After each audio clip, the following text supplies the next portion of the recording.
The U.S. has taken South Korea off its watch list of currency manipulating countries for the first time in 7 years on account of a fall in the current account surplus. Our Bae Eun-ji has more on what this means. South Korea has been removed from the U.S. government's monitoring list of foreign exchange policies after it had been on the list since April 2016. The U.S. Treasury Department released its semi-annual currency report on Tuesday, which reviewed the foreign exchange policies of its 20 major trading partners against 3 thresholds. They include a trade surplus with the U.S. of at least $15 billion, current account surplus of at least 3% of the country's GDP, and persistent net foreign currency purchases of at least 2% of GDP over a year.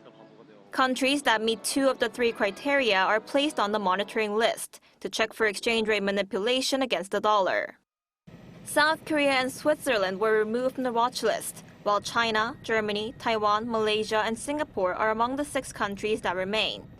Vietnam was also put back on the list.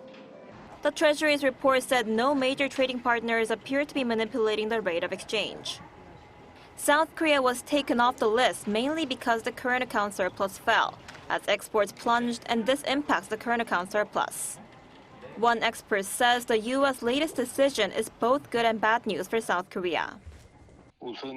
First of all, it shows the outside world that South Korea is now operating its foreign exchange market pretty fairly. So the positive aspect is that this increases Korea's credibility.